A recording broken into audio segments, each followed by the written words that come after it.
세종시록 52권 세종 13년 5월 21일 갑신 네번째 기사 1431년 명선덕 6년 사헌부에서 김훈을 영동 관노로 옮겨 정하기를 청하였으나 허락하지 않다.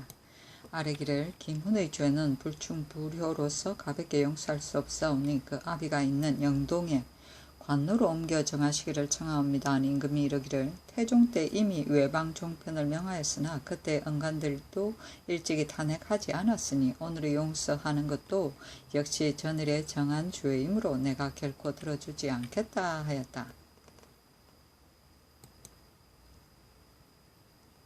세종시록 52권 세종 13년 5월 21일 갑신 다섯번째 기사 박신 이맹진, 신장, 이숙치, 김상직 등에게 관직을 제수하다. 박신을 호조 참판으로, 이맹진을 형조 참판으로, 신장을 공조 참판으로, 이숙치를 병조 참의로, 김상직을 형조 참의로 삼았다.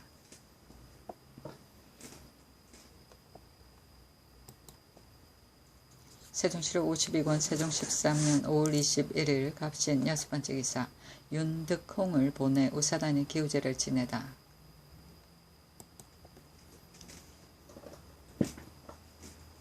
세종시록 52권 세종 13년 5월 21일 갑신 일곱번째 기사 저자를 옮기다. 세종시록 52권 세종 13년 5월 22일 을류 첫번째 기사 비가 내리다. 세종시록 52권 세종 13년 5월 22일 을류 두번째 기사 허조가 동인문 익제집의 간음과 장주를 범한 감사의 죄임을 건의하다. 청사를 보았다. 찬성 허조가 아뢰기를 동인문과 익제집은 문학자의 괴범이오니 세상에 발행하지 않을 수 없습니다.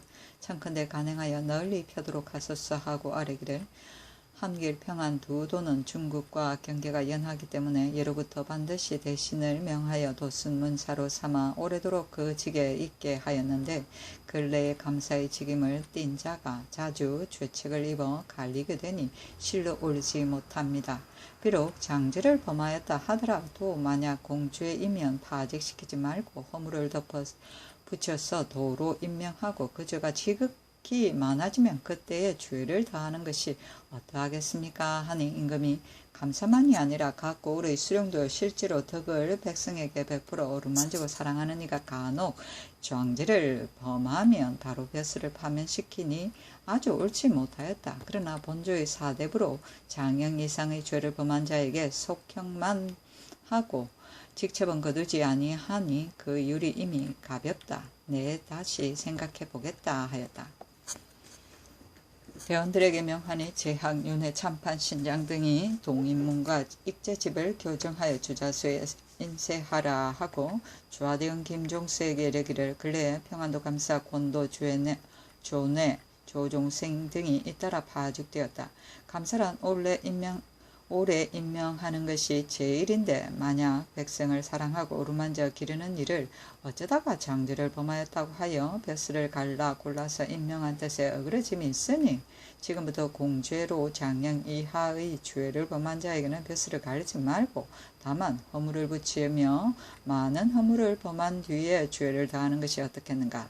중국의 육부 상서는 재임을 10년은 혹 20년에 이르게 하니 성인이 아니고서 어떻게 허물이 없겠는가. 반드시 죄를 용서해 준 때문일 것이다. 이 일이 지극히 중하여 결정하기 어려우니 율문을 상고하여 이 법을 행하고자 하니 경등은 율문을 갖추 상고하라 하고 아뢰어라 하였다.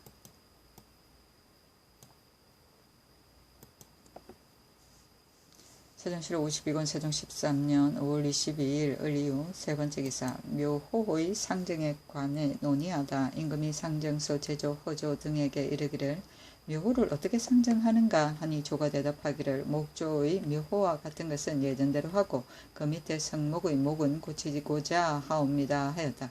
임금이 그렇게 하면 이는 시호를 고치는 것이니 안 될 일이다.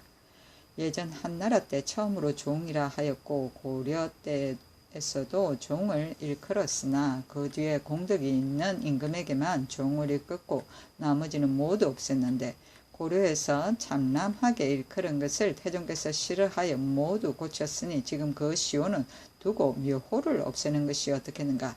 이 일은 미리 생각해서 정해야 하겠다. 고려 때에 벌써 묘호를 일컫고 또 시호를 일컬었으니 무엇에 근거하였는지 모를 일이다. 변기량이 고려의 제도에 의거하여 조묘 상망제를 행하기를 청하였으니 이 법은 경전에 나타나지 않았다.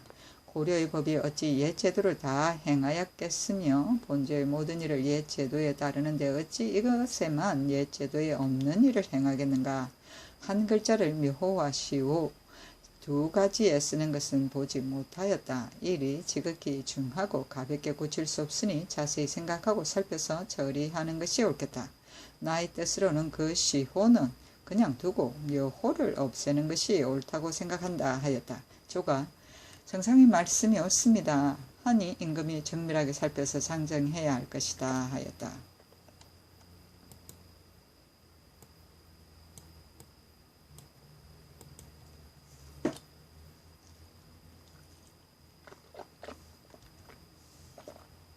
세종시로 52권 세종 13년 5월 22일 을리오 네번째 기사 태조대왕의 기신제에 쓸 향과 충문을 친히 전하다.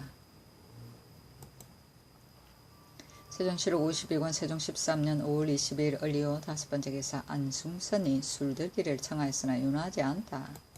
지신사 안숭선이 아뢰기를 예로부터 임금이 한제를 만나면 반드시 반찬을 감하나 반찬을 다 없애는 것이 아니라 가지수만 줄이는 것입니다. 지금 비가 조금 내렸으니 술을 드시기를 청하옵니다 하는 임금이 이르기를 오늘은 비가 내렸지만 내일 만약 비가 내리지 아니하면 부끄럽지 않겠는가 올리지 말라 하였다. 숭선이 또 아뢰기를 오늘 비는 벌써 흡족하게 왔고 또 계속 비 올 징조가 보입니다. 더욱 기후가 고르지 못하와 술을 잡수시지 않을 수 없습니다. 청하옵건대 반찬을 전의 수보다 줄여서 낮수게 하소서 하였으나 윤호하지 아니하였다. 세종시로 52권 세종 13년 5월 22일 을리오 여섯번째 기사 명화도적 금은마를 의건부에 가두다. 교화현감 이읍 벌아현 초막의 명화도적 금은마를 잡아 보냈으므로 의건부에 가두었다. 세종실록 52권 세종 13년 5월 22일 을리오 일곱번째 기사 승정원에서 관리로서 장형을 범한 자들의 환직, 천직 등에 관한 율문을 아뢰다.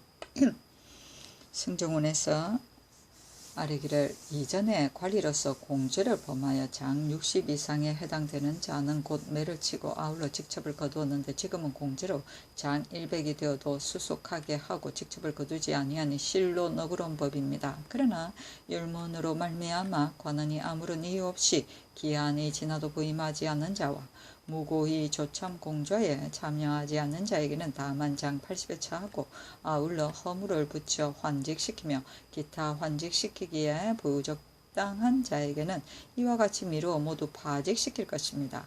중유의 관리로서 벼슬에 삼가고 법을 지켜서 자목 공적이 있는지라 자라 하더라도 우연한 일이 고의로 범한 것이 아닌데도 한 가지 일의 실수 때문에 갑자기 내침을 당할 수가 있습니다. 이것은 지극히 옳지 못한 일이오니 율문에 따라 문무관으로서 공죄를 범하여 장형 이상을 범하는 자는 명백하게 문안을 세워 매년에 한 번씩 고찰하여 죄명을 기록하고 9년에 한 차례씩 범한 횟수와 경중을 통틀어 고찰하여 올리고 내치는 법의 증빙이 되게 하되 다만 속죄하게 하고 기록을 통고하여 고만이 되어 천직될 때에는 범한 횟수와 경중에 따라 벼슬을 내리는 차이가 있게 하소서 하니 형조에 내려 의정부 제조와 더불어 논의하기를 명하였다.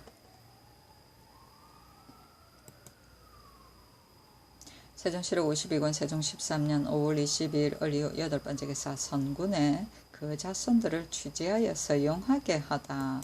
경상우도 처치사가 선군들의 장고에 의하여 아뢰기를 해령의 벼슬을 받은 선군의 자손은 자원대로 입사하게 하여 서용하기를 허락하고 본래 선군의 자손이 아닐지라도 갑사나 다른 벼슬길에 들지 않은 자에게 벼슬의 있고 없음을 물론하고 모두 선군에 속하게 하면 근무에 괴롭고 편한 것이 거의 고르게 되며 성군과 육군의 벼슬에 귀천이 없을 것입니다.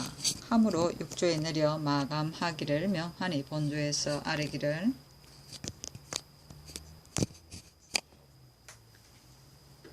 영락 14년 9월 1일 선군의 수교의 선군은 3년에 한 번씩 해령직을 주어 삼품까지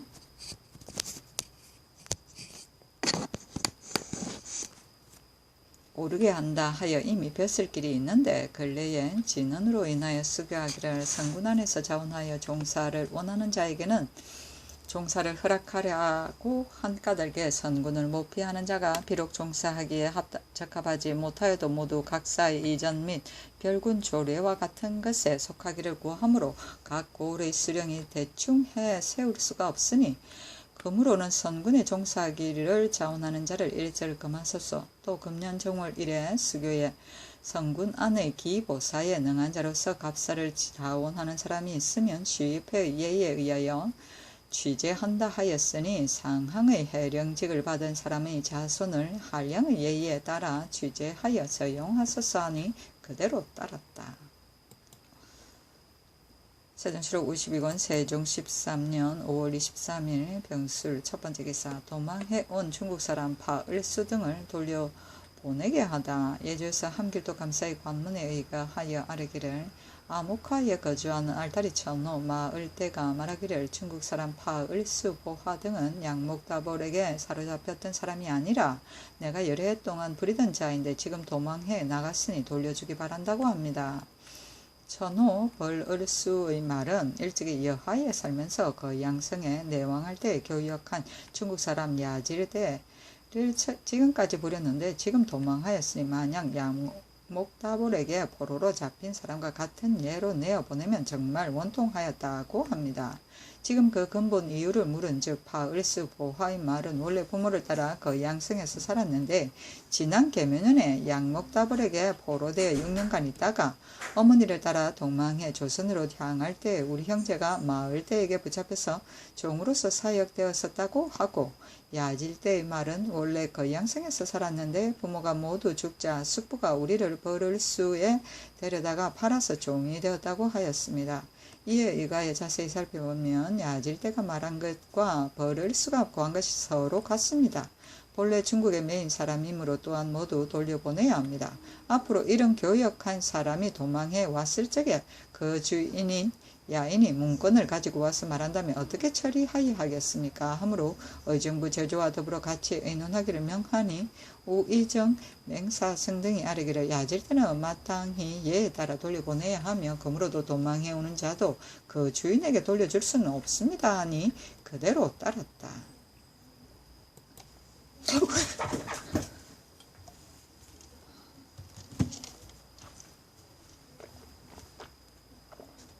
세종시록 52권 세종 13년 5월 25일 무자 첫번째 기사 정사를 보다. 세종시록 52권 세종 13년 5월 25일 무자 두번째 기사 병조에서 인정과 파루에 대해 아뢰다.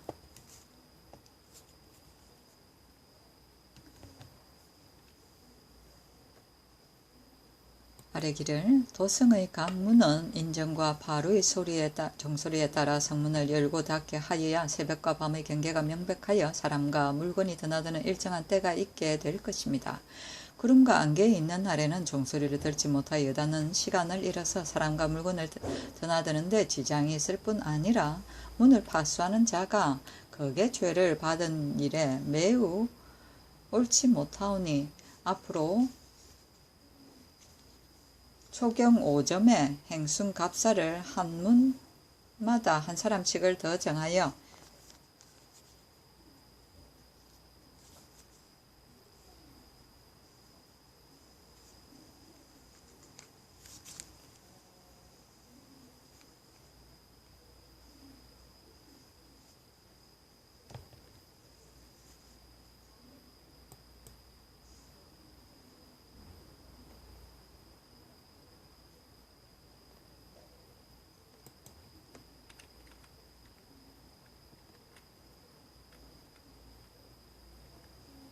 인정과 팔의 종소리가 한 번 날 적에 감순 총재가 내어 보내는 것을 오로지 맡아서 바직 혹은 오명과 같이 열고 닫게 하는 것으로 항식을 삼게 하시기를 청하옵니다 하니 그대로 따랐다.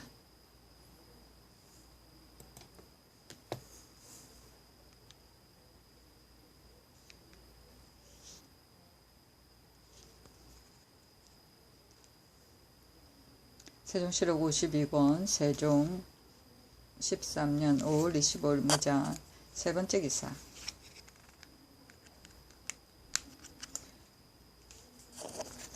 각군에서 교서를 가진 감사를 맞이할 때 체결, 결붕 등의 의식을 금하게 하다.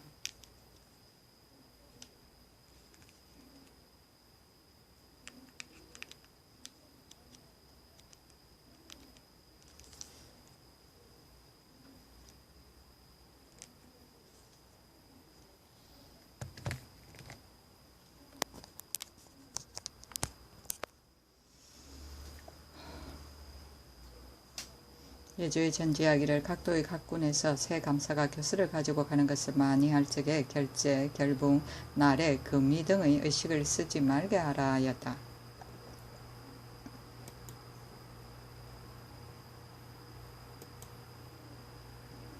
세종시록 52권 세종 13년 5월 25일 무자 네 번째 기사. 유연생을 부대시로 자명에 처하다. 의건부에서 아뢰기를 충주의 나는 주인 유연생의 말에 김보중이 나의 기생 예성화를 빼앗고 도리어 의심하고 끓이기는 마음이 생겨서 양여공과 더불어 내 과실을 도저제사에게 고소하여 절제사가 믿고 군역을 정하려고 하며 또 내가 이 창의 정리를 얻으려 하니 목사와 판관이 꾸짖기를 너가 기생을 대하고 앉았으니 마음과 행동이 옳지 못한 자이다 하여 내치고 주지 않으며 괴산, 음성, 제천 등 고을의 출행들이 절제사와 더불어 연회할 적에 내 기생을 대하여 함께 내 허물을 말하였으므로 이 때문에 원망을 품고 거짓 반역을 모의했다고 하였다고 하오니 이민년의 왕지에 나는을 니 위를 범하여 정리가 모해하려고 한 죄는 좌명에 처하고 가산을 정물한다 하였으니 부대시로 처형하소서 하니 그대로 따랐다. 세종시록 52권 세종 13년 5월 26일 기축 첫 번째 기사. 햇무리하다. 세종시록 52권 세종 13년 5월 27일 경인 첫 번째 기사. 각도의 새 감사를 맞이하는데 산북 날에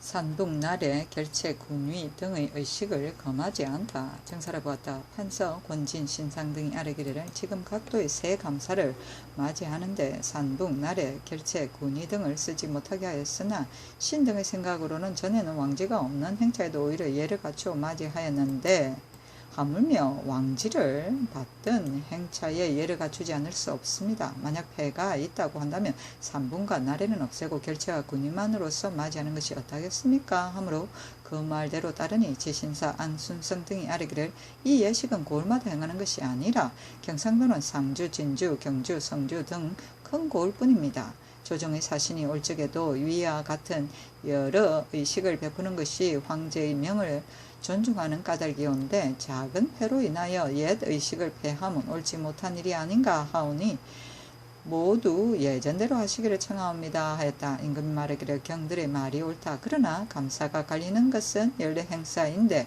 별례로 왕지를 받드는 사신 외에 그때 새 감사에게 산북날의 결체, 군위 등 의식을 없애려면 어떨까 하니 주하대원 김종서가 대답하기를 예전대로 금하지 말고 만약 농사 때나 혹 흉년이 들 적에 감사가 그때그때 없애도록 하면 어찌 융통성이 없는 폐단이 있겠습니까? 예전대로 두어 왕명을 존중하게 하시기를 청합니다 하니 그대로 따랐다. 세종시록 52권 세종 13년 5월 27일 경인 두 번째 기사. 역대 옥사 판결 중 실수한 것과 강호 기문 안의 오판의 예를 초하여 아뢰게 하다. 임금이 앙순선에게 이르기를 중의 관리들이 옥사를 판결할 때에 명백하게 밝히고 조심하지 아니하여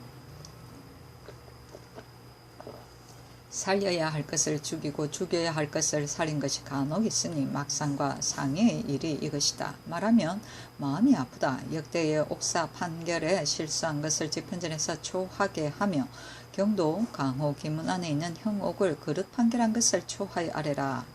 내가 하교하여 효유하겠노라 하였다. 세종시록 52권 세종 13년 5월 27일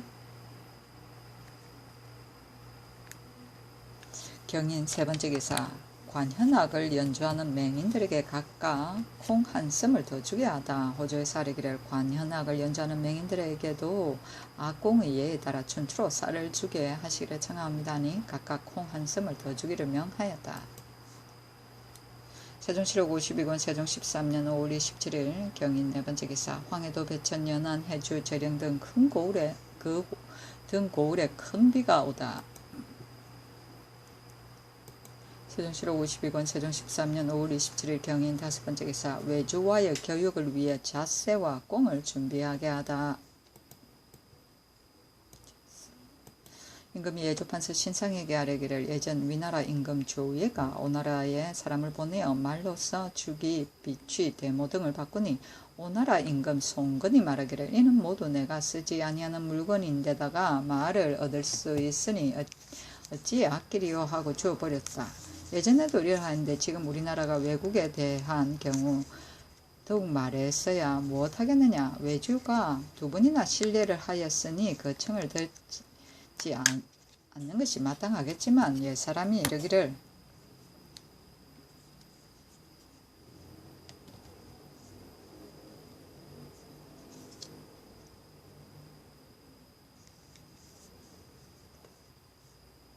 저희가 간사하거든 나는 진심으로 대하라고 하였으니 저희들이 신뢰하였다고 하여 우리의 예를 무너뜨릴 수야 있겠는가. 내가 듣기로는 외주는 나이가 젊어서 놀이개의 물건을 간절히 구한다고 하니 잣새와 들꽁을 미리 준비하는 것이 좋겠다 하니 상이 아뢰기를 꽁은 본래 고집이 있어서 길들이기에 어려울까 하옵니다. 하자 임금이 지난번에 강무장에서 흰 꽁을 잡았는데 역시 길들여서 후원에 놓았으니 어찌 길들이지 않는다고 할 수 있겠느냐 하였다. 상이 꽁은 경상도에서 미리 준비하게 하소서 하니 임금이 옳다 하였다. 세종시록 52권 세종 13년 5월 28일 신묘 첫 번째 기사 큰 비가 내리다. 승정원에 전지하기를 오늘 밤에 만약 큰 비가 내리면 내가에 있는 인가가 혹시 유실되거나 침수될지도 모르니 한성부에서는 미리 알아서 수절을 면하게 하라 하였다.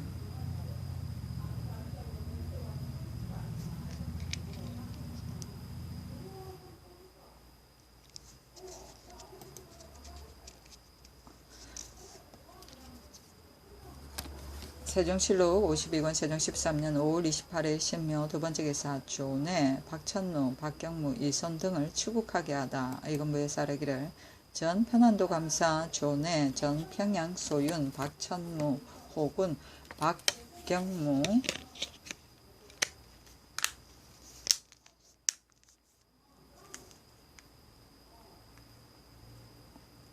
감정 이손, 전서령, 김여회, 전감사, 조종생,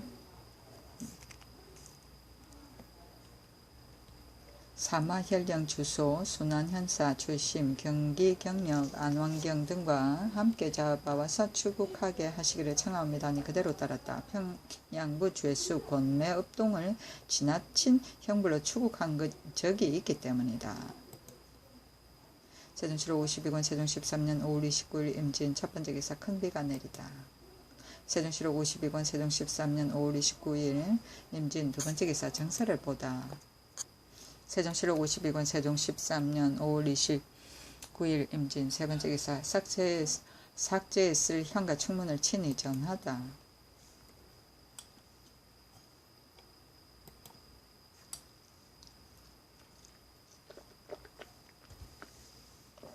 세종시록 52권 세종 13년 5월 29일 임진 네 번째 기사 일본 좌무위의 사인을 인견할 시기에 관해 논의하다. 전지하기를 오는 초하루 조화때의 조화무의의 사인을 보려고 하는데 만약 비가 와서 조화를 받지 못하면 2번 예고를 하여도 한 번도 만나보지 못하게 되는 것이니 옳지 못한 일이 아닌가.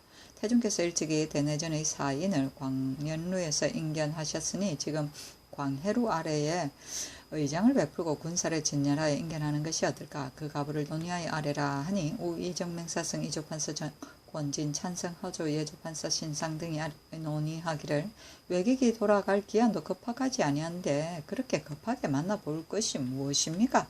경애를 위해서는 인견할 수 없고 아래는 땅이 질척질척하여 준퇴하기가 어렵습니다. 하물며 객인을 인견하면 반드시 의정과 예약을 갖춘 뒤에 하는 것이요 옳겠사오니 날이 계기를 기다려서 배웁게 하는 것이 옳겠습니다. 아니 그대로 따랐다. 세종실록 52권 세종 13년 5월 29일 임진 5번째 기사 의주 백호 등을 경원 백호의 예의에 의하여 하교하여 치하하게 하다. 경조에서 평안도 감사의 관문에 의하여 아래기를 의주 백호 등을 경원 경선 백호의 예의에 의하여 하교하여 치하하기를 청하옵니다. 하므로 의정부와 제조에게 같이 논의하기를 명하니 모두 옳다고 하므로 그대로 따랐다. 세종실록 52권 세종 13년 5월 29일 임진 6번째 기사 유순도가 갈오격수법을 시험하였으나 실패하다. 행사지 유순도가 옛사람의 갈오격수법을 시험하여 한지를 구제하기를 청한 적이 있어서 임금이 선공과 명하여 순도의 말을 들어 제조해 시험하게 하니 순도가 고문을 상고하여 만들었으나 물을 올리지 못하고 또 못에 옮겨놓고 물을 올려도 되지 않았다. 순도가 아뢰기를 신이 작은 대나무로 만들어 시험해온즉 입으로 물을 퍼서 올리니 물이 두어 자나 올라갔었는데 지금은 큰 대나무를 써서 만들고 옛글에 의하여 대나무 끝에 불을 놓고 당겨도 전일에 시험한 바 같지 않사 아니하오니 신은 제조가 예전과 같지 않은가 하와 심히 부끄럽습니다 하여 사람들이 많이 웃었다. 세종실록 52권 세종 13년 5월 29일 임진 7번째 기사 창도군 사람 강룡의 아내가 새 쌍둥이를 딸을 낳았다. 세종실록 52권 세종 13년 6월 1일 기사 첫번째 기사 강동현령 200선이 사조하니 인견하다. 임금이 인견하고 이르기를 평안도는 사신이 연달아 왕래하므로 민간의 패가 많아서 편히 살지 못하고 전토가 많이 거칠었으니 가서 민생을 위로해 어루만지고 형벌 쓰기를 조심해서 하라 하였다. 세종실록 52권 세종 13년 6월 1일 기사 두 번째 기사 기생을 간통한 김자희를 파면시키고 추국하게 하다. 이조에서 경상도 감사의 관문에 의가에 아뢰기를 경주 판관 김자희가 본관의 기생을 간통하여 추국하려 하자 스스로 서울에 올라왔으니 사헌부에서 추국하게 하고 급히 그 벼슬을 파면하시기를 청하옵니다 하니 그대로 따랐다. 세종실록 52권 세종 13년 6월 1일 개사 세번째 기사 경혜로 아래에 나아가 활쏘기를 구경하다.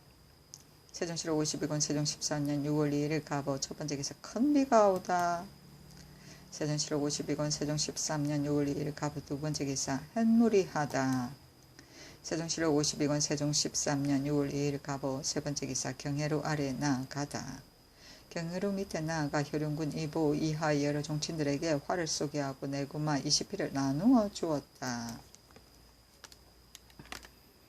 세종실록 52권 세종 13년 6월 2일 가보 네번째 기사 도망해온 중국사람 파을수 등에게 옷과 신 등을 하사하다.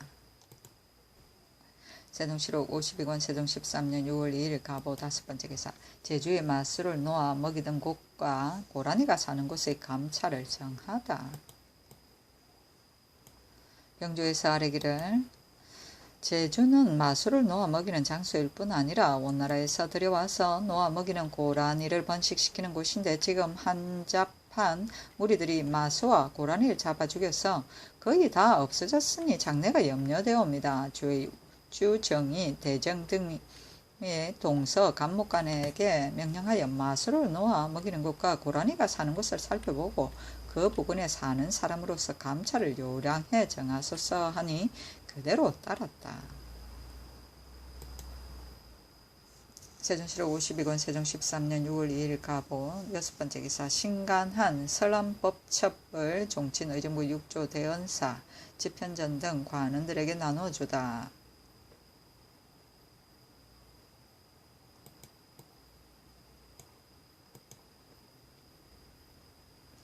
세종시록 52권 세종 13년 6월 2일 가보 일곱 번째 기사 법을 집행하는 관리들에게 전례를 들어 공평하고 신중한 옥사 판결을 명하다. 하교하기를 형벌은 정치를 돕는 일이라 고예전에 교화가 성하던 시대에도 진실로 없앨 수 없었던 것이다. 순이 천자가 되어 오직 형벌을 삼가고 고요가 사사가 되어 오형을 밝혀서 오교를 도와 능히 화합하고 밝은 정치를 이루었으니 성하도다. 진시황에 이르러 잔포를 숭상하여 조고의 무리들이 가혹하고 급박한 법을 힘쓰고 어진 은혜가 없어 이 세상 이세 만에 망하였으니 어찌 경계하지 않으랴. 옥사라는 것은 사람의 사생에 매인 것이니 진실로 참된 정상을 얻지 못하고 매질로 자복을 받아서 죄가 있는 자를 다행히 면하게 하고 죄가 없는 자를 허물에 빠지게 하면 형벌이 적당하지 못하여 원망을 머금고 억울함을 가지게 하여 마침내 원통함을 풀지 못하게 되면 좋기 천지의 화기를 상하게 하고 수재와 한재를 부르게 되니 이는 고금의 통한이었다. 나는 이것을 퍽 염려하여 과거에 있은 형욱의 변을 살펴보고 우선 더욱 두드러졌던 일들을 듣겠노라. 진나라 때 임치현에 한 과부가 살았는데 시어머니를 매우 공경히 섬겼다. 시어머니는 그 며느리가 나이가 젊음으로 개가하기를 권하였으나 며느리가 절개를 지키고 듣지 않음으로써 시어머니가 민망히 여겨 몰래 자살하였는데 친척들은 며느리가 시어머니를 죽였다고 고발하여 관에서 국문하니 과부가 그 고통을 이기지 못하여 거짓 자복하여 옥사가 결정되며 이르는데 마침 조터가 현령이 되자 그 억울함을 하고 다시 분변하고 연구를 더하여 갖추고 그 실정을 알았으므로 그때 그의 밝음을 일컬었다. 당나라 때 회서의 오원제가 반역하자 황제는 모든 군사일을 승상 무원영에게 위임하여 토벌하게 하였는데 성덕왕 승종이 사람을 보내어 중서부에 나아가 원제를 위해 유세하였는데 말이 불손함으로 원형이 꾸짖어 내치니 승종도 그를 올려 원형을 꾸짖었다. 원형이 죽임을 당하자 왕사측이 승종이 보낸 군사 장년의 지시라고 하여 잡아 국문하자 연등이 함께 자복하여 곧 빼었다. 그 뒤에 노를 평정하고 이 사도가 왕명을 거역하여 사형을 당하였는데 그 문적을 펴보니 원형을 죽인 자에게 상 준 것이 있으므로 그제야 원형을 죽인 것은 승종이 아니라 사도라는 것을 알았다. 송나라 때 전 약수가 동주 추관이 되었는데 어떤 부잣집의 어린 계집종이 도망하였는데 그 한 곳을 몰라 그 종의 부모가 고을에 소송함으로 녹사에게 국문하도록 하였다. 녹사가 일찍이 그 부자에게 돈을 꾸려다가 꾸지 못하였으므로 이에 추액하기를 부잣집의 부자 등 몇 사람이 계집종을 함께 죽이고 시체는 물속에 버려서 시체를 잃었다고 하였다. 부자가 매질의 고통을 이기지 못해서 거짓 자복하였고 주관의 복심에도 다름이 없었으나 약수가 홀로 오심쩍게 여겨 그 옥사를 머물러 두고 수일 동안 결단하지 못하였으니 녹사가 약수를 욕하기를 너가 부자의 돈을 받고 죽을 죄인을 내어 보내려고 하느냐 하자 약수는 웃으면서 대답하기를 지금 수명이 죽음에 당하였는데 어찌 조금 머물러 두고 옥사를 자세히 살피지 않겠는가 하고 열흘 동안이나 머물러 두었다. 지주가 여러 번 재촉하여도 할 수가 없었다. 상하가 모두 괴이하게 여겼는데 약수가 하루아침에 지주에게 나아가서 사람들을 물리치고 말하기를 제가 그 옥사를 머물러 둔 것은 몰래 사람을 시켜서 여종을 찾으려던 것인데 이제야 찾았습니다 하고는 몰래 여종을 지주소에 보냈다. 지주가 이에 발을 들이고 여종의 부모를 부르다가 묻기를 너가 지금 내 딸을 보면 알겠느냐 하니 어찌 알지 못하오리까 하므로 발을 걷고 밀어내어 보이니 부모가 울면서 바로 이 아이입니다 하였다. 이에 부잣집의 부자를 모두 석방하니 그 사람이 울면서 말하기를 사군 아니었더라면 저희들은 멸족이 되었을 것입니다 하니 지주가 주관의 은혜다 하였다. 송태종이 듣고서 갑자기 약수를 포창하여 뽑았었던 것이다. 또 호북시의 어느 집에 부부 두 사람만 살았는데 부인이 아름다워 남편을 부족하게 여기더니 우연히 점치는 사람이 와서 기숙하였다. 부인이 그의 준함을 사모하여 드디어 그 남편을 죽이고 정을 통하여 함께 가기를 원하니 점치는 사람이 그녀의 불의를 분히 여겨 그 남편을 보는 척하다가 칼로 부인까지 함께 죽이고 떠나가 버렸다. 아침이 되자 그 집에서 상주하면서 공력하던 늙은이가 있었는데 그가 와서 보니 두 시체가 함께 포개어져 있고 피가 흘러 땅에 흥건하였다. 자기에게 열둘될까 두려워하여 곧 도망하였더니 잠시 후에 이웃에게 발각되어 공력하던 자를 잡아 관에 아뢰니 다시 변명하지 아니하고 곧 그 짓 자복하였는데 점치는 자는 간 뒤로 날마다 저자에서 점치기를 예사로 하였는데 하루는 공력하는 자가 사형을 받게 된다는 것을 듣자 곧 자수하였던 것이다. 헌사에서는 점치는 자가 여자를 죽인 것은 남편의 목숨을 보상한 것이며 또 자수한 것을 의롭게 여겨 공력하는 자와 함께 석방하였던 것이다. 또 임강에 왕상림이란 사람이 강이 내려다 보이는 다락에서 살았는데 그의 아내가 난간이 되어 서서 과실을 먹다가 씨가 공교롭게도 배에 있던 소년의 수건에 떨어졌다. 손이 쳐다보고 부인이 유혹하는 걸 생각하고 날이 저물자 그 집에 들어갔더니 고요하여 사람의 소리가 없으므로 곧 다시 배에 올랐는데 그 신이 젖은 것을 깨닫고 부뚜막에다 놓고 불에 쬐어 말렸다. 그날 밤에 왕삼님이 돌아와 보니 아내는 죽어 있고 피가 흘러 땅에 흥건하였다. 아침에 이웃 사람들이 모여서 핏자국이 배 안에까지 이른 것을 보고 드디어 소년을 잡아 고을에 넘겼다.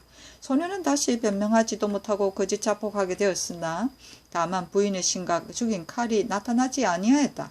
옥리가 가까운 강가 정자의 현판을 가리키며 물건이 있는 듯하다고 하므로 가서 보니 과연 신과 칼이 있었다. 이리하여 범죄 사실이 성립되었는데 옥금 진척만은 이를 의심쩍게 여겨 여가를 청하고는 일찍 강 위에 가서 왕의 이웃 부인이 그 일을 물으니 진이 대답하기를 벌써 배 안의 소녀는 정령했다고 하자 이웃 부인이 깜짝 놀라며 원통하다. 정범자는 아무 옥리이다 하였다.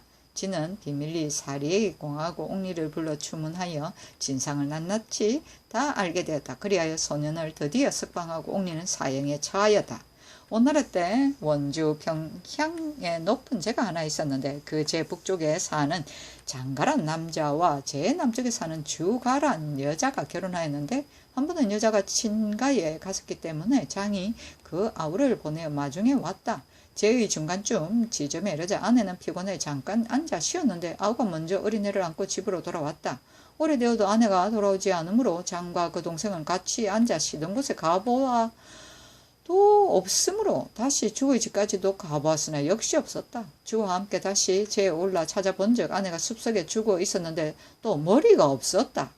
주가 동생을 결박하여 관가에 가서 동생이 외람한 행동을 하려고 하다가 순응하지 않으므로 죽여서 입을 막으려고 한 것이 아닌가 의심스럽다고 하여 동생은 드디어 거짓 자복을 하였다. 관가에서는 강제로 도감에게 머리와 칼을 찾게 하니 도감이 머리와 칼을 고하였다.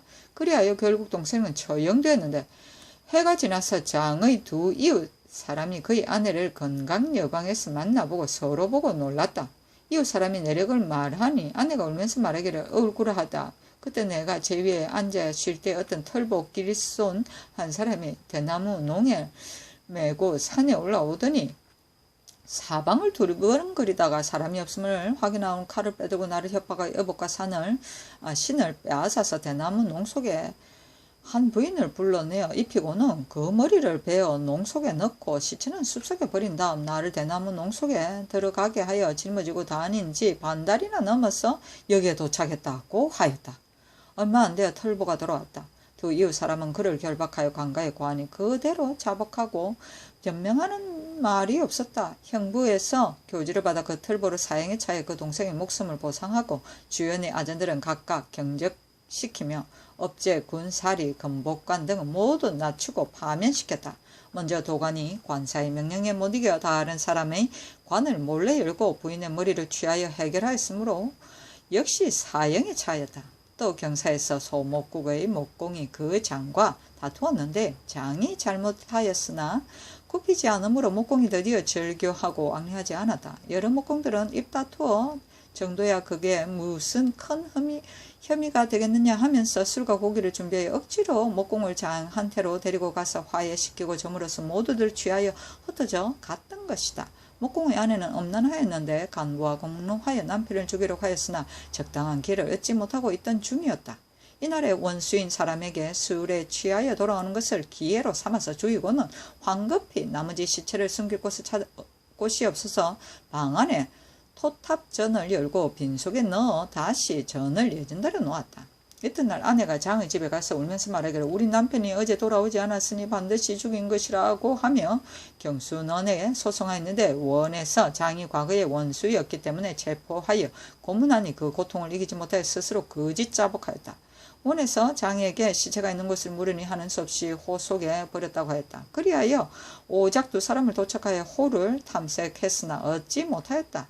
형부 의사와 경륜이 번갈아 독촉하여 옥사를 갖추기에 심히 급하여 기한을 10일, 7일, 5일, 3일 정하여 4번이나 매를 맞았으나 마침내 찾지 못하였는데 기한이 더욱 가까워오자 두 사람은 다른 종을 죽여서라도 명령에 응해야겠다고 생각하고 날이 어두웠을 물가에 앉았다가 한 늙은이가 나귀를 타고 다리를 건너는 것을 물속에 빠뜨려 죽이고 나귀는 놓아보냈다.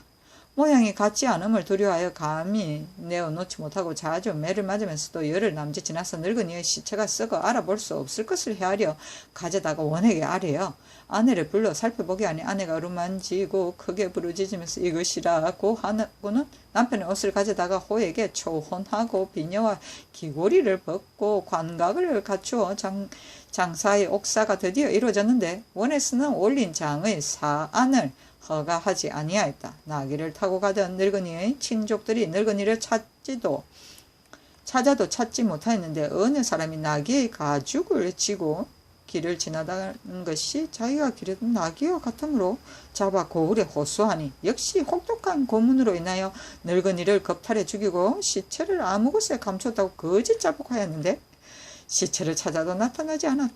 금방 이곳이라 했다가 금방 저곳이라 하여 말을 여러 번 바꿨으나 결국 시체는 찾지 못하고 나귀 가죽을 지고 가던 자는 옥중에서 말라 죽어버렸다. 한 해가 지난 뒤에 전에 아랜 장의 사안이 내렸는데 여러 공인들이 그 억울함을 분하게 여겼으나 능히 밝히지 못하여 장은 마침내 차명을 당했고 여러 공인들은 더욱 슬퍼하고 탄하며 그 일을 두루 찾아보았으나 소득이 없었다. 이에 교초 100정을 모아 각처 가로에 놓고 아무 목공의 죽은 사실을 아는 자가 있으면 이것으로 보수를 주겠다고 하였다. 하루는 어떤 도둑이 다른 집에 도둑질하려 하였으나 아직 일러서 하지 못하고 어둠 속에서 목공의 아내 집 담장에 기대고 기다렸는데 종칠 때가 임박하자 갑자기 술이 취한 자가 비틀거리며 들어와서 주정을 부리며 아내에게 성을 내어 꾸짖고 주먹질하며 또 발로 차고 하는데도 아내가 감히 소리도 내지 못하였다. 술 취한 자가 잠이 들자 아내는 촛불 밑에서 나직이 원망하기를 자기 때문에 내 남편을 죽여서 시체를 토탑 밑에 숨겨둔 지가 2년이 넘도록 토탑에 불을 뗄 수가 없고 또 고쳐 바를 수도 없으며 내 남편이 아직도 다 썩었는지 어떤지도 모를 이 지경에 벌써 나를 학대하는구나 하고 탄식하며 울었다. 도둑은 벽창 밖에 서서 그 사실을 다 알고는 아무도 몰래 혼자서 기뻐했다. 날이 밝자 국중에 들어가서 여러 사람에게 외치기를 아무 목공이 죽게 된 진상은 내가 다 알고 있으니 빨리 돈을 달라고 하고 도둑은 또 여러 사람들에게 자기가 가는 길을 따라오라고 하고 목공의 아내 집에 들어가서 토탑 석판전을 치우니 시체가 나타났다. 여러 목공들이 뛰어 들어가서 아내를 잡아 관에 보내니 아내가 사실을 자백하였는데 술이 취하였던 자는 간통한 자였다. 관에서 다시 호 속에 죽은 사람은 어디서 나온 것인가를 추궁하니 오작이 어떤 나귀 타고 가는 늙은이를 물에 빠뜨렸다고 자복하므로 오작은 목을 베고 아내와 그 사통한 자는 저자에서 육시를 하여 죽이고 먼저 장을 죽이라고 주장한 아전은 모두 종신도로 벼슬길에 나오지 못하게 하였다.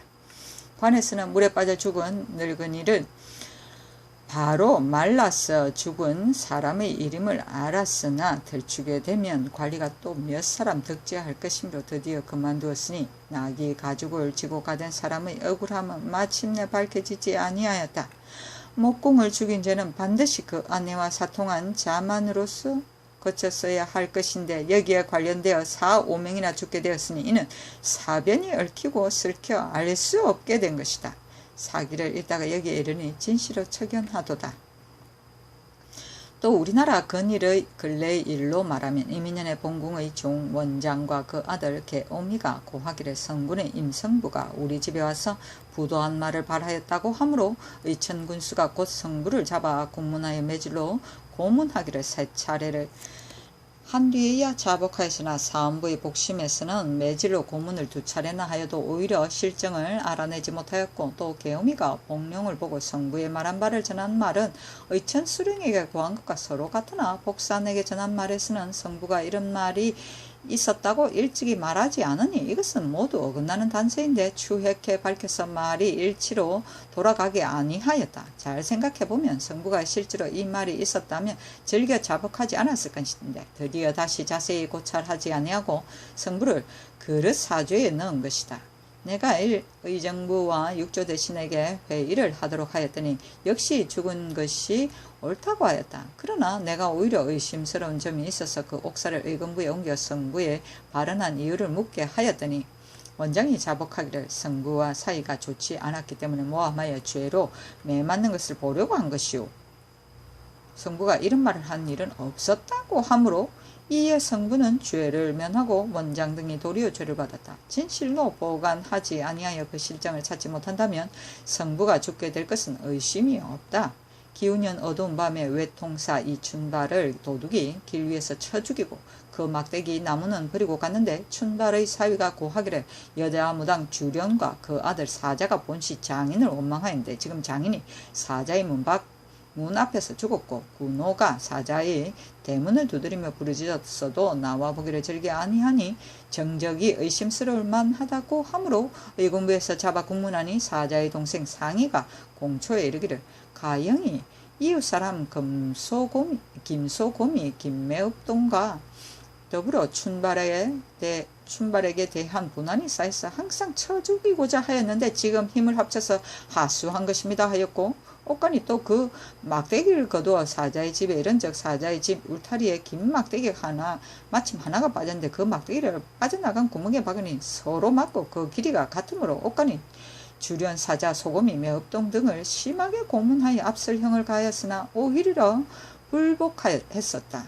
그러나 상의의 공수를 한 바가 의심할 만한 것이 없고 또 막대기가 증거가 될 만한 것이므로 옥사가 장차 결정하려 하였는데 내가 중한 상금으로 춘발을 죽인 자를 고발하기를 고하였더니 마침 변상이 고하기를 홍성부, 김생은 등이 춘발과 더불어 예전에 혐의가 있었으니 춘발을 죽인 자는 이들이 의심스럽다고 하므로 이에 두 사람을 국문하니 두 사람이 과연 자복한지라 생은에게 공모한 자를 국문하니 생은이 진범은 숨기고 망령덕의 외노 보수와 비부 간충을 끓여 넣어서 두 사람이 고문한 매를 참지 못하여 거짓 자복하기를 생은을 쫓아 하수하여 죽였다고 하였다. 간충의 공수로는 기회를 엿본 장소와 하수인 형세라든지 춘발이 머리와 발을 맞아 땅에 엎드려지는 형상이 더욱 자세하였으며 옥간이 죽인 곳에 끌고 가서 참험하니 참으로 그렇다고 하였는데 하수한 정범 이덕을 잡아 고문하자 보수는 원래 모의에 참여하지 아니하였음을 알게 되어 이에 사자 등과 더불어 모두 죄를 면하였다. 간충은 원래 그 뜻을 알지 못하였는데 다만 생은의 말을 듣고 춘발을 길에 불러내었고 마침내 죽이는 데는 참여하지 아니하여 역시 사형을 감하고 성부 등 세 사람만 사형에 처하기를 논하였다. 전에 변상의 고함이 아니었다면 사자 등은 마땅히 극형을 받았을 것이니 어찌 원통하지 아니하였으랴. 또 영흥부 관고에서 도둑을 맞았는데 어쩐 사람이 익명서로 관노, 연만, 가질동, 내은달 등의 소위라고 하고 함으로 부사가 믿고 체포하여 고문하였으나 그 실정을 얻지 못하여 석방하였다. 얼마 아니 되어 군기고의 실하에 대하여 감사로 하여금 방화자를 추액하게 하였으나 마침내 어떤 사람인지를 알지 못하였는데 연만과 내은달이 도망감에 부사가 드디어 군기고에 방한 자는 이들 관노라고 생각하고 가질동을 잡아 혹형으로 국문하니 그 고문을 이기지 못하고 이에 거짓 자복하기를 연만 내은달과 더불어 함께 의논하여 방화하였다고 하므로 이에 불의로 하여금 다시 공문하게 하니 불의에 심문하는 매질은 더욱 혹독하였다. 감사가 별도로 차사원을 보내 핵실하고 역시 강제로 공초를 받았는데 연만 등 두 사람이 스스로 돌아와 옥에 나아가서 변명을 구하고자 하므로 부사가 국문하고 불의에게 내려서 또 국문하여 차사원이 또 공문하였으나 모두 지나친 형벌로 취사하여 가질동의 말을 사실로 만들려고 하여 내 은달은 장 수백 대를 맞고 죽었다. 감사가 다른 차사원으로 하여금 축복하게 하자 연만 가질동 등이 스스로 억울함을 펴주기를 바라사 실제로 방한 사실이 없음 간절히 고하니 도리어 평반하기를 즐겨하지 아니하여 매질로 고문을 더욱 급하게 하고 계속하여 압술형을 세 차례나 하여 얽어서 옥사를 이루고 감사 형조 의정부의 차례로 신복하여도 상언하지 아니하여 대벽에 이르렀는데 내가 사건에 이 발생하게 된 형적이었고 애매하여 밝히기가 어려워서 처결하기에 의심스러워 이에 현관으로 하여금 가서 추액하게 하고 그 옥사를 의검부에 옮겨서 자세히 연구하게 하였더니 과연 그런 사실이 없었다. 이에 형조 이하의 관리들을 논제하고 가질동 연만 등을 석방시켰는데 오간을 열람해 보니 가질동이 매를 맞은 것은 일장 300대였고 연만은 거의 400대나 맞으니 매질하는 밑에서는 무엇을 요구해도 얻지 못할 것이 없었다고 한 것은 이를 두고 이런 말이었다. 올 여름에 이르러 수구문 밖 초막에 머무는 중이 명화적에게 죽은 바 있었는데 그 죽음을 벗어난 중혜전이 동네의 돌 깨는 자의 소행으로 알려서 의금에서 곧잡아 구문하니 김경의 비부 막산이 공술하기를 4월 초 9일에 서중 박연 두지 부존 미마이 이등 5명이 더불어 수구문 밖에 벌라현 초막 북쪽에 나아가서 보다가 밤 이경을 알리는 북소리가 끝나자 부존이 부싯돌을 쳐서 쑥에 불을 붙여 초막에 이르고 한중이 밖에 나와 오줌 누는 것을 보고 박연이 작은 막대기를 가지고 치니 땅에 엎드려서 죽은 것 같았다. 부존이 쑥에 붙인 불을 가지고 법당 안에 던지자 문득 중이 있어 그 불을 밖으로 던짐으로 부존이 또 초막의 이영을 뽑아 불을 붙여서 법당 안에 넣고 돌을 어지럽게 던지면서 중들에게 공갈하기를 너희들이 만약 있는 재물을 모두 다 나에게 주지 않으면 내가 너희들을 남김없이 죽이겠다고 하니 중들이 이에 슬피 부르짖으며 살려주기를 애걸하고 재물을 모두 내어주었는데 갑자기 두 종이 도망해 나가므로 우리들이 쫓아가서 한 중을 건천에서 잡아 박연이 막대기를 치니 중이 또한 엎어지는지라 박연이 무리들과 더불어 자갈로 그의 머리와 얼굴을 쳤고 또 그 한 중은 시식대 밑에서 잡아 힘을 합하여 묶어서 마구 매질하고는 물러나 밭 사이에 들어가 흩어져 누웠다가 성문 열기를 기다려서 함께 성 안으로 들어왔다고 하였다. 막산이 또 공술하기를 겁탈한 작물은 주인집 다듬이 돌 곁에 묻었는데 아내 소금과 미마이의 아내 장미가 보고 안다고 하므로 장미를 매질해 신문한 즉 공술하기를 초 10일에 미마이가 작물을 가지고 보에 쌌어 풀무의 답한 밑 빈속에 감췄는데 비가 이것이 무슨 물건이냐고 묻자 미마이가 너가 알 바가 아니다고 이러면서 또 잠잡고 말하지 말라고 하였는데 그날 저녁을 먹은 뒤에 미마이가 문득 훔친 물건을 가지고 갔다 하였고 장미가 또 공술하기를 앞서 초 10일에 미마이가 작물을 가지고 갔다고 하였으나 사실은 11일 옥간이 주인 앞 집에 이르러 수금하고 난 뒤에 비가 의욕이 생겨 문득 미마이가 감춘 둔 작물을 부엌에서 모두 태워버렸다고 하였다. 옥간이 초막 근처에서 돌을 깨는 사람을 12명 모두 잡아서 뜰 밑에 버려 세우고 해전으로 하여금 도둑을 지적하게 하니 해전이 김경의 집종 부존 박연 서중 두지 등 네 사람을 지목하면서 말하기를 이들이 내가 본 도둑이다고 하였으며 이튿날 또 딴 사람이 20명을 버려놓고 부존 등으로 하여금 의복을 받고 있게 하고 그 사이에서 끼어 서 있게 하였더니 해전이 또 그 네 사람을 지목하고 또한 박연을 지목하면서 그 가운데 이 사람이 급박하고 때리기를 더욱 심하게 한 자이다고 하니 이에 박연이 일곱빛이 변화에 부끄럽고 두려워하기를 남달리 하였고 해전이 또 고하기를 도둑이 나를 급박할 때 내가 우연히 돌덩어리가 있어 도둑을 때렸으니 발에 반드시 상처가 있을 것이며 또 도둑들이 간 뒤에 가죽끈으로 만든 성해를 버리고 간 것을 주었다고 하므로 옥간이 관련된 사람을 두루 불러본적 부존의 발 위에 마침 상처가 있었고 또 성해의 임자를 물음에 모두 이것은 부존이 항상 신던 것이라고 하니 옥간이 더욱 의심할 바가 없어 옥사가 거의 완결되었는데 4월 19일에 정범임, 박만, 망오지 등이 영서역에서 체포되어 의검부에서 국문안이 가추 사실을 쏟아 놓아서 흉도가 매우 많고 또 바른 작물이 나온 뒤에 막산 등의 초사가 모두 망령된 것임을 알고 드디어 막산 등을 석방하였다. 막산 등의 망령된 초사는 실정이 아니고 매질을 면하기를 바란 뿐이었는데 만일 박만 등을 잡지 못하였다면 막산 등은 마땅히 중한 형벌을 당하였을 것이다. 이로 말미암아 본다면 옥사를 판단하는데 그 실정을 얻기는 실로 어려우니 지난 일을 미루어 생각할 적에 혹 이와 같은 일이 있었는지 어찌 알겠느냐. 매양 한번 생각할 적에 더욱 한심한 마음이 간절하였다. 내가 내외의 옥사를 판결하는 관리들을 보건대 최초에 추국하여 문안이 겨우 이룩되면 뒤에 보관하는 자의 거계가 거기에서 글로 그 사연을 만들고 참고에 정음하고 자세히 연구하여 그 실정을 찾는 이가 있지 아니하였다. 또 상이 막산 등과 같은 옥사는 또 가까운 도성 안에 있는 법사와 대관에서 위관 대원 등과 같이 의금부에 모여 신문하여도 오히려 이와 같거늘 하물며 다른 곳에 쓰랴 슬프도다. 죽은 자는 다시 살아날 수 없고 형불로 수족이 끊어진 자는 다시 이을 수도 없으니 진실로 한번 실수하면 후에 한들 미칠 수 있으랴. 이것이 내가 밤낮으로 불쌍히 여기어 잠시라도 마음속에 잊지 못하는 것이다.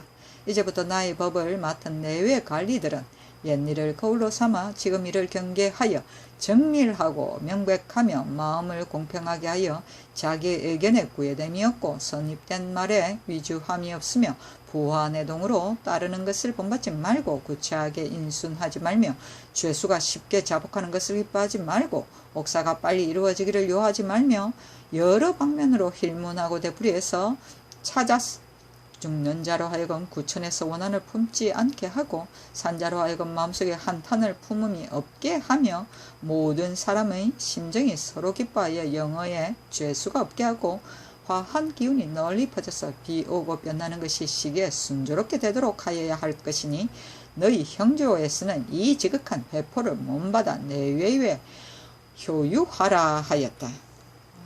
멋있어. 교초는 집회이다. 보관은 결정한 안건을 다시 처리합니다. 형벌은 다시 조사에 바르게 함이며 상은은 옥사에 대하여 다른 의견을 올립니다. 대벽은 사형이고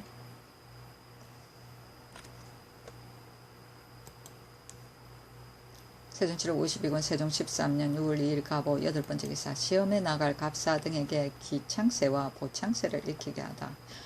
병조에서 아뢰기를 기창세는 두 기군이 마주서서 상가하기를 150보로 하여 북소리를 듣고 말을 달려 각각 좌우로 창을 휘두른 형세를 짓고 말채찍을 휘둘려 착장세를 짓는다. 모두 앞으로 빨리 달려 3,40보를 격하여 서로 창을 부딪히는 형세를 짓습니다. 서로 말을 머뭇거리면서 서로 보고 서로 부딪혀서 혹 물리치기도 하고 피하기도 하되 3회에 지나지 않으며 한 기병이 먼저 달려가서 배창세를 지으면 한 기병이 쫓아 달려가서 창을 부딪히는 형세를 짓습니다. 달아나는 자는 혹 왼편으로 혹 오른편으로 가며 쫓는 자는 좌우로 번갈아 창을 부딪히는 형세를 짓는데 부딪힌 뒤에 잘못 부딪혀서 옆으로 나가면 달아나던 자가 빼앗아 도로 쫓아서 왼편으로 휘두르며 부딪히고 오른쪽으로 휘두르며 부딪히되 또 그릇 부딪혀 옆으로 지나가면 달아나던 자가 다시 창을 빼앗아 도로 부딪히고 치기를 위와 같은 형세로 합니다. 징소리를 듣고 말을 달려서 좌우로 창을 휘두르며 착장새와 배창새를 지으며 그칩니다.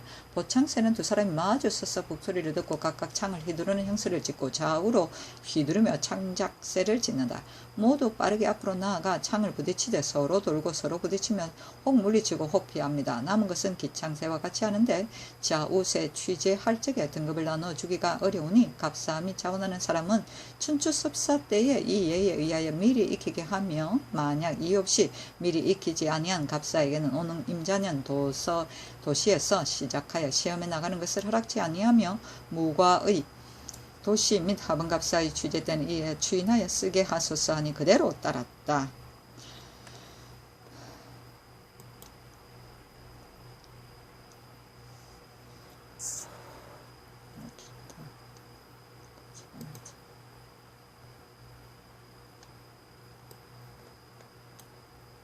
배창세는 창을 뒤로 돌려 찌르는 형세를 말한다. 무가 및 도시에서 하번 갑사의 취재는 전례에 의하여 주인을 쓰게 하소서 하니 그대로 따랐다.